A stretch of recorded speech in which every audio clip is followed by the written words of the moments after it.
It's January 1969. Richard Nixon enters the Oval Office, inheriting a Vietnam War spiraling into chaos. Within days, the North Vietnamese launched a brutal offensive determined to crush American resolve. Casualties skyrocket. Over half of the year's 11,500 war dead will fall within the first 4 months. The infamous battle for Hamburger Hill rages, but 100 miles south, a different, equally desperate struggle unfolds. Quang Tin Province teeters on the edge. American troops meant to secure this region are overwhelmed. The enemy's plan is cold-blooded yet clear: break America with overwhelming losses and cripple their ability to fight. The ensuing battle won't make front-page news. It's shrouded in jungle shadows and the grim determination of men who know they're in for the fight of their lives. This is the forgotten story of Operation Lamar Plain. How did the US military respond to this devastating assault? It's 1969. The Vietnam War is a brutal grind, but while Hamburger Hill grabs headlines, a different battle brews in the South. On May 12th, under a moonless sky, 2 North Vietnamese Army regiments surged into Quang Tin Province. Their goal was to seize Tam Ky, the capital, along with vital military strongholds. They're a force of over 2,500 men, well-prepared and ruthlessly determined. Within days, they control almost 80% of the area. The US Americal Division, tasked with holding this ground, crumbles under the onslaught. By May 14th, a tactical emergency was declared. Desperate pleas for backup reached the 101st Airborne Division. Before dawn on May 15th, the scramble begins. Orders fly and radio squawk as the division prepares to airlift an entire brigade task force south. In the A Shau Valley, dense fog cloaks the fire support bases. Artillery crews ready their 105mm howitzers as helicopters thunder in to extract them. Meanwhile, the men of the 1st Battalions of the 501st and 502nd Infantry Regiments board Hueys. Rumors swirl.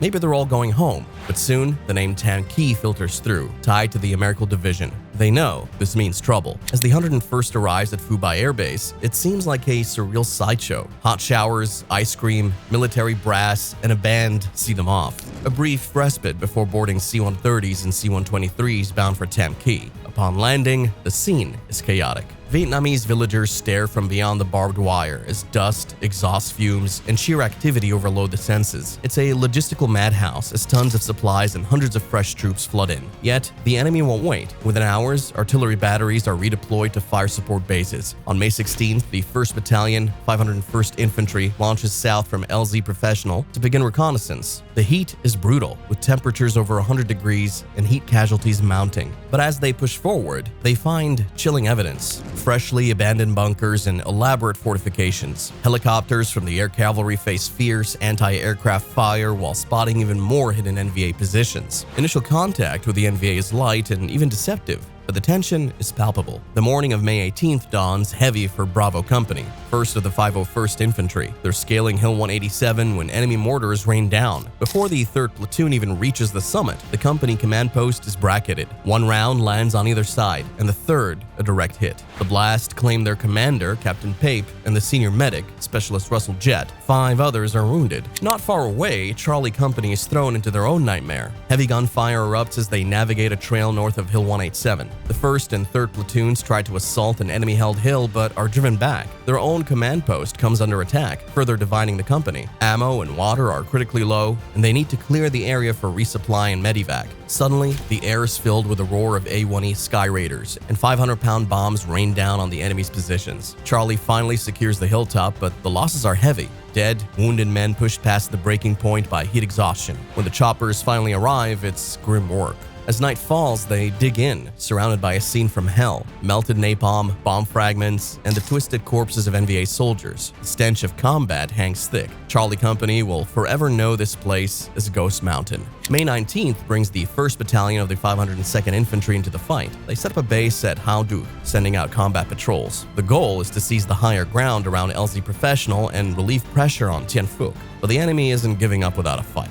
On May 21st, things escalate. Northeast of Hill 187, the 1st of the 501st fights a vicious ambush. They're battling for a small hill bristling with spider holes, bunkers, and the NVA's trademark deadly tenacity. Delta Company is scattered, pinned down, and one of their platoons is missing. The situation is desperate. Bravo Company assaults the hill but is hammered with casualties. They regroup, forming an aid station, but it's a grim scene. Charlie Company was called up as reserves and was ordered to assault the hill. Their advance is pure chaos. Men mowed down in rice paddies, grenades flying, the hill spitting fire. As they finally gain the summit, their own command post is attacked. The enemy tries to encircle them, NVA soldiers camouflaged in foliage rising from their hideouts. Inch by brutal inch, they fight uphill, destroying bunkers, only to find more NVA crawling up through tunnels to replace the dead. Finally, they reach the top, but are dangerously low on ammo, water, and cut off from radio contact. May 21st was brutal, but it was just the beginning. For the 101st, the war was about to grind into a new, relentless phase. Helicopters buzzed under enemy fire, evacuating the wounded deep into the night, only to return the next morning to recover the dead. The toll of this one day's fighting was a staggering 12 killed in action and 49 wounded for the 1st of the 501st. The turning point came on June 2nd. A recon mission into a place called Hill 376, part of Tien Loc Mountain, turned into a nightmare. The small scout platoon was ambushed, pinned down with 2 men wounded. The situation spiraled. More casualties. The command chopper shot down. Bravo Company, 1st of the 501st, was sent in to relieve them, only to be joined by more infantry units the following morning. What followed was 9 relentless days of fighting for control of Hill 376. The Screaming Eagles fought uphill against an enemy dug into bunkers who poured down machine gun fire, grenades, and mortars. By the time they left on June 12th, the 101st had lost 23 men, 34 wounded, and 1 missing in action. This didn't include casualties further south, with the 1st of the 46th Infantry, or the 4 aircrew who died in the area. The month of fighting had reached a stalemate, neither side gaining a clear advantage. Now, the focus has shifted. The enemy slipped away, leaving bases and trails to be discovered on combat assaults or picked up by intelligence. B-52 airstrikes hammered the likely locations, but the NVA were becoming experts at evasion. In late June and July, the tide began to turn. The 1st of the 502nd began making contact near Hao Duc, finding enemy trails, supply caches, even a medical complex. Then, on July 8th,